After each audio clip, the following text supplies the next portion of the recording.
Hello and welcome to my 30,000 subscribers milestone video. Today I'm telling you all about my nostalgic memories for the SNES, the Super Nintendo Entertainment System, and my personal favourite console of all time. I'm very excited to get into this despite the incredibly hot weather and the fact that I'm incredibly tired and I've only got one day to make this video. But without further ado, let's see what we can do. Here's my SNES memories.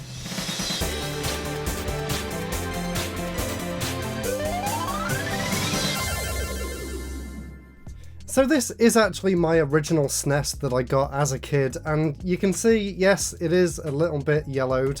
You can definitely tell on the back there if you compare it to the colour that it should be. And there is something quite interesting about this as well, and that is these two additional switches that I've got here. And I got this modded in around 2008, and the switches actually allow me to switch between English and Japanese or American, so PAL and NTSC, and you also get the ability to flick it between 50 and 60 Hz as well, which definitely improves the gaming experience and opened my horizons to many more SNES games that I can actually play on this. I was so excited I actually made a video about it back in the day, so take a quick look at that now. For the first time ever, I can actually play American games on my English SNES. Which I'm very, very excited about. Let's power this on. Look at that light. Wow. Looks great light. And there it is. So the version of the console that I got was actually the Super Mario All-Stars Special Edition. So it came with the system and it came with Super Mario All-Stars here. Unfortunately, I can't find the box that the system came in because I remember I used to really love looking at all of the screenshots on the back of the box when I was a kid and thinking how cool it looked, and it's kind of the same picture that's on here, and I just love this image of Mario with his magician's hat on. I just think it's fantastic. And at the time I was already a huge fan of the NES Mario games, so to be able to play them on the SNES with improved graphics and sound and all in one cartridge as well was just fantastic.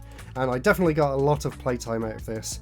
And of course the other game that I got with the system was Super Mario World, which is of course one of the best games of all time, and having these two together really made the SNES a very, very special console for me.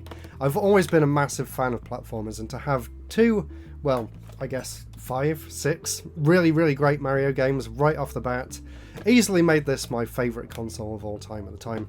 There were a few other platformers that I really enjoyed at that time as well. Of course, the original Donkey Kong Country was one of my all-time favourites, and I really loved Donkey Kong Country 2 and 3 as well. But it was the original that was the one that I grew up with, and that's the one that I have the fondest memories of. And even today I can go back and play this game over and over again and I can never get bored of it. It really is an absolute masterpiece, and the same can be said about the other two games as well, honestly. And I would love to actually try and play through the trilogy for a future video series on this channel, so if that sounds like something you'd be interested in seeing, then please subscribe, help me reach that next milestone, and check out the Donkey Kong Country series coming at some point in the future. For me though, there was one game that I loved even more than Donkey Kong Country, and that was Kirby's Fun Pack. I've talked about this game many times in the past, including on my top games of all time video, and it was one of the very first games that I actually remember being really upset when I was told I wasn't allowed to play it anymore.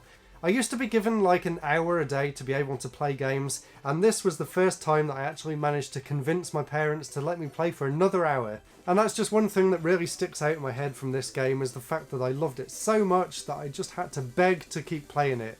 And I remember my auntie actually phoned up later that day, and I remember she was asking my mum what I was up to, and I just grabbed the phone and was like, oh my god, you won't believe it, I've got to another part in Kirby's Fun Pack, I've managed to get to Milky Way Wishes, and it's the best thing ever. And I bet she had no idea what I was on about at all, but that will always stay in my mind as a really good reminder of just how much I enjoyed this game as a kid. I've been back to play it again today and I still love it just as much now as I did back then. I can remember all of the layouts of all of the different items in the Great Cave Offensive. I actually played it all the way through at uni with one of my friends in co-op, and I'm sure I've done it again several times here, and now it's come out on the Switch, I actually did it again on that too, so absolutely love this game, and like I said, it's out now on the Switch, on the SNES app, so there's no excuse not to play this one. And as well as Kirby's Fun Pack, I also really loved Kirby's Dream Course as well, which is a very different game. I'd never played anything like it at the time. This was actually a kind of mini golf game where you can use Kirby's abilities to transform into the different enemies and get their different abilities and things. And it's just a really fun, really unique, inventive game. So if you are interested in playing some SNES games, kind of outside of the usual Mario, Donkey Kong, Kirby platformers, then definitely give Kirby's Dream Course a try. And it also has a really good multiplayer mode, which I actually enjoyed playing a lot with some of my friends at school back in the day when this came out, or when I got it, which was around maybe 98 or 99. And as for some other games that I enjoyed as a kid before I got the N64, I've got 4 more here that I wanted to talk about. Let's start with Parodius, which is a fantastic horizontal scrolling shooter. And for some reason I remember my mum actually playing this one quite a bit as well. And it is quite difficult. As a kid I could never get past like the 2nd or 3rd level. Of course these days I can get a lot further, but it's definitely a very unique game and it has a lot of nostalgia for me just because of the really weird visuals in the game. Another very strange game and another platformer, this one is called Plock, and I did actually do a full video episode on this, maybe about 10 years ago at this point, when I was doing a series called Retro Gamer Week, which kind of failed, but I had a lot of fun doing it anyway, and this was one of the games that I talked about. It's a very unique game, and I was always really looking forward to a sequel that never actually materialised for the N64, so I'm still holding out hope. The developers have started making a comic book actually for the character Plock, which is really cool, so definitely go and check that out, and definitely check out the game because it's very interesting. In fact, NitroRad just did a fantastic video on this game, so if you are interested in seeing what this game's like, then definitely go and check out NitroRad's video after you've watched this one. Of course, another one of my favourites, and a game that I played a little bit later on, was the original Yoshi's Island, also known as Super Mario World 2, also known as Super Mario Advance 3 I think as well, but fantastic game. I love the Yoshi's Island series in general, even the 3DS one, which kind of got a bit of hate, but I still enjoyed it. But this one is definitely the best of the bunch, so if you want a Yoshi game, this is the one to get. The graphics still hold up really well today, it just looks incredible, and I love the replay value as well. There's a lot to do when you go around the different levels and try and find all of the hidden coins and stuff and try and get the best scores at the end of the stages. I did actually do a full Let's Play of this as well, which I think is still around on my channel, if you want to go back and have a look and see whether you can find that. There's one more game from that time which I have very fond memories of, and a kind of fun story as to how I acquired this game too.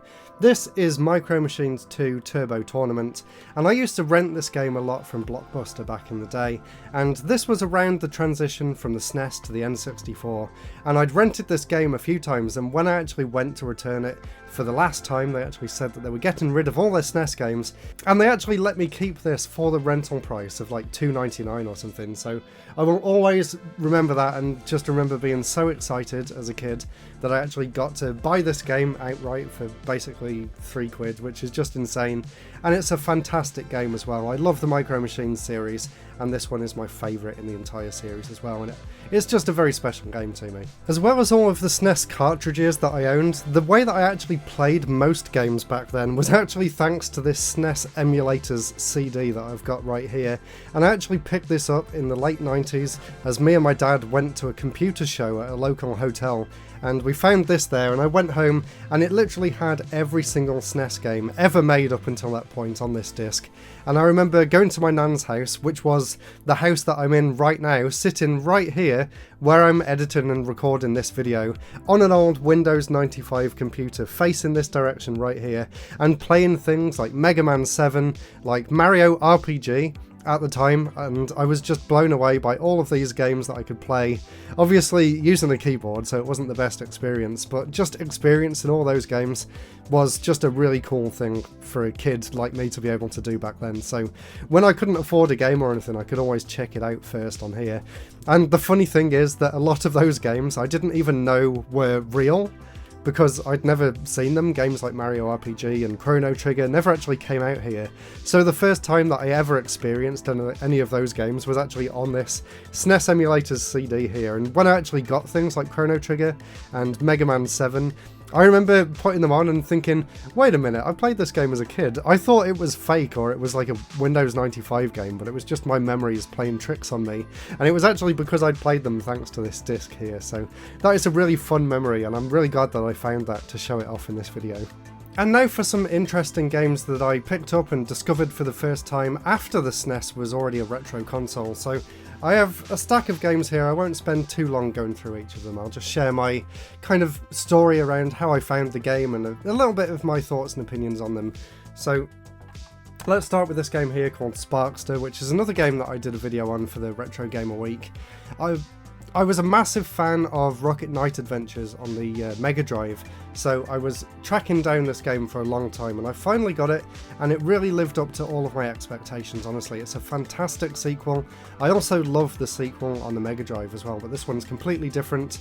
And again, if you want to know more, I did do that review, so go ahead and check out my channel and just search for Sparkster and you'll find it there. And I need to do one for the Mega Drive game at some point too. Now, this one is another interesting story. This is Secret of Mana, of course, an absolute classic for the system, but I was actually very upset about this game, or about the attempt at purchasing this game anyway. So, in Birmingham, many years ago, there was an amazing shop called Game Station, and it had 2 floors, and on the bottom floor was completely dedicated to retro games. And I actually found this under the shelf, and I didn't know whether it was for sale or not, but I was really excited. It actually had a sticker on there that said something like £5, buy one get one free, which was a very old Game Station sticker, and I took it to the counter, and they were going to honour it, even though apparently it should have been updated with a new price, but because they didn't know it was there, they were going to let me get it, so I was very excited, and I was waiting there for about 10 minutes. 10 minutes came and went, 15 minutes came and went, and I tracked down the guy, and he'd been in his warehouse, and they just couldn't find the game anywhere, and they think that they might have just sold the game loose, and the box just got lost under one of the cabinets, and I just happened to find the box. So unfortunately I didn't get the game there, but what I did do was, after I'd left the shop, is go on eBay and actually buy it for myself, and that is where this copy right here came from. And of course I also love the sequel, Trials of Mana, or Seiken Densetsu 3, which I've got here for the Super Famicom, which I played with the translation patch, thanks to the RetroBreak, which I've got over here, which is a great way of playing SNES games with the IPS patches. So I'm very, very happy to have both of these games, and maybe I should track down Secret of Evermore at some point as well, but I just thought I would include that because that is kind of an interesting story as to how this came into my possession. Interesting story, or sad story, not really sure. Now, all of these games, I'll briefly touch on all of these because these are actually all Quintet games, and if you've been watching my channel for a while, you'll know that I'm a massive fan of Quintet, and I've really enjoyed tracking these games down since I've been able to, afford some of these games because they're not cheap. But, games like Soul Blazer, Robotrek, I never thought I would be able to afford these, so to have adult money and to be able to buy games like this for the SNES, complete in box, is just so exciting. Like, as a kid reading about it, I never thought I would be able to actually own Terranigma, let alone all these other ones. And the same for Lufia as well, so I'm very, very happy and excited to be able to actually collect complete in box for the SNES, and there's some really expensive games that I've spent a long time saving up for, and I could not be happier to actually have them as part of my collection. And that collection properly started with Chrono Trigger right here, which my parents actually bought me for my 18th birthday, so that was just a mind-blowing moment for me.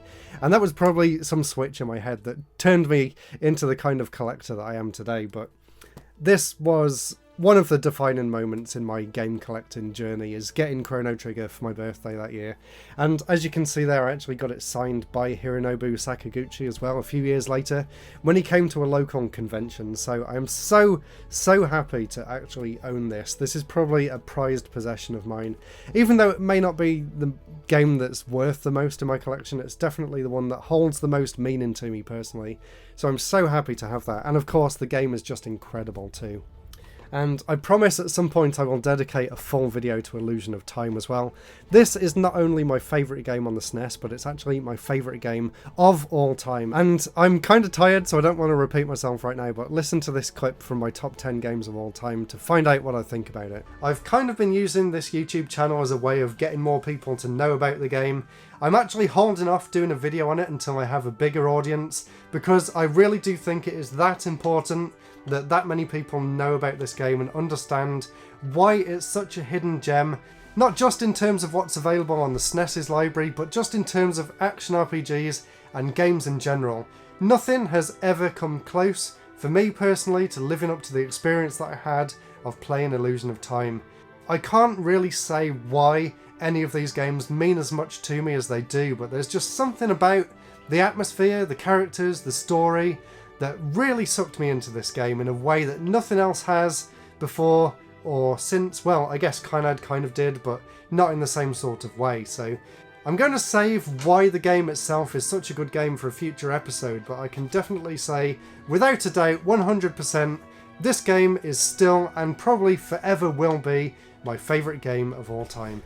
Something else I really loved about the SNES back in the day was the fact that I could use the Super Game Boy to play all of my favourite Game Boy games on the TV. And this is still something that I use today. A lot of my Game Boy videos were actually captured using the Super Game Boy in either this original SNES here or in the Super NT, which I've got back over there. But it was so cool to be able to play handheld games on the console itself.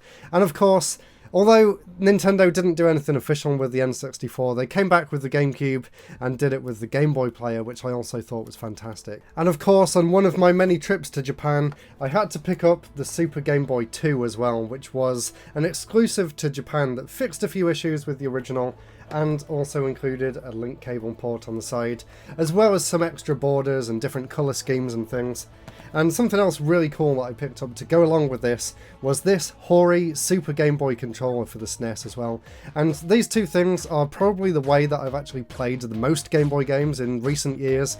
I just love the picture quality that I can get out of this with the Super NT, and I love playing them with this controller too. And over the years I've picked up hundreds of SNES games, and there's way too many to share in this video, but I think I've done a few SNES collection videos in the past, and I also did a few about all of the Japanese games that I picked up as well. So there's loads for you to look for on my channel if you are interested in my thoughts and opinions on the rest of my SNES collection. And I'll try and put some links down below to some more SNES related videos too. And I thought I would end this video with a look at some more interesting SNES games that I actually got through my trips to Japan. And this is another kind of reason why the SNES is such a great console for me, and that is because there's a load of amazing games that were exclusive to Japan that you can now import, or that I can now import or pick up while I'm over there and really enjoy, like Umihara Kawase, one of my favourite games of all time now, and I was so excited to find this when I was in Japan. And another game that I was very excited to find was Tetris Battle Gaiden, which is a really interesting version of Tetris,